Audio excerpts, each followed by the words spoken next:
I would say the two main ways people become product managers is one, they can either start out in software engineering and then decide to eventually go into product management, or two, they get recruited out of an MBA program. So I don't have a computer science degree. I was recruited out of an MBA program. I went to the University of Pennsylvania for my undergraduate education, and I did 2 degrees, one in engineering and one in business. It was like a management and technology program. And I think a lot of my choices in my education were influenced by the fact that I grew up in the Silicon Valley. So I pretty much technology was kind of a natural career path to go into. Looking back, I don't know if I would have done the chemical engineering degree. I think I would have probably done computer science because it would have been more relevant to what I do day to day.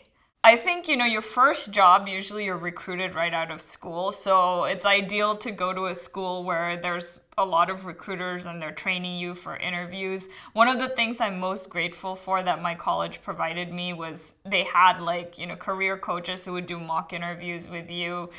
They would review your resume. So you were really prepared for the job search. So I think coming out of college, I was able to get a job through the recruiting system. My first job was at Cisco, and they happened to be recruiting there. And then beyond that, though, I think you're very reliant upon your network, especially in technology. So it's good to keep in touch with your former coworkers and your bosses over time. In Penn, I actually ended up graduating early because a lot of my AP credits from high school actually transferred to college, so I was able to graduate a bit early. With that extra time, I decided to just start working. I had interned at Cisco right after my junior year, so they hired me full-time, and I actually entered as part of a new grad program called Cisco Choice. So as part of that program, they had established milestones for me, and it was a really good way to enter the working world. It was a structured program. And I had a great boss going out. That was how I started in the working world. While I was there, though, one of my bosses, she really encouraged me to apply to business school. A lot of business schools at that time were looking to recruit younger students. So I decided to apply because if I didn't get in, then I figured I could just apply a few years down the road. But I ended up getting in, so that's how I went to business school a year into working. And then after business school, so Cisco was recruiting again, and since I'd already worked there, I kind of was preferred by the recruiter. She got me in touch with the hiring manager. I went through a series of interviews. I kind of ended up back at Cisco by accident. I had interviewed at a lot of other roles, but Cisco was the one that really offered me the most responsibility. So that's how I ended up back at Cisco, but now in product management.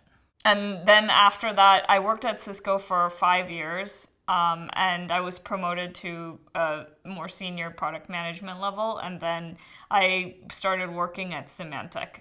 Well, I actually stayed at Cisco for quite a long time by Silicon Valley terms. 5 years is a long time to stay at a company. And I just wanted to get a sense of a different company culture. So I was actually quite happy at Cisco, but I wanted to get a different perspective on my field, which is security. So Cisco really focuses on large enterprises, but Symantec is more focused on consumer security, like the software that's installed on your desktop. And I just wanted to get a sense of that market and understand priorities there.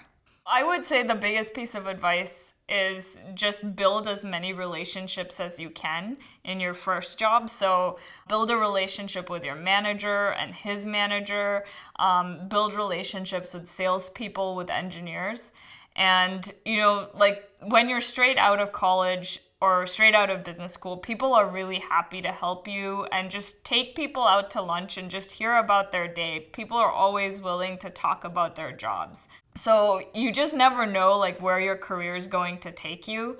At a later stage, one of the salespeople might become VP of sales at a startup. One of the engineers might go on to found his own company. Even if these people aren't directly working with you or under you, it's good to know them because it'll help you in your future career.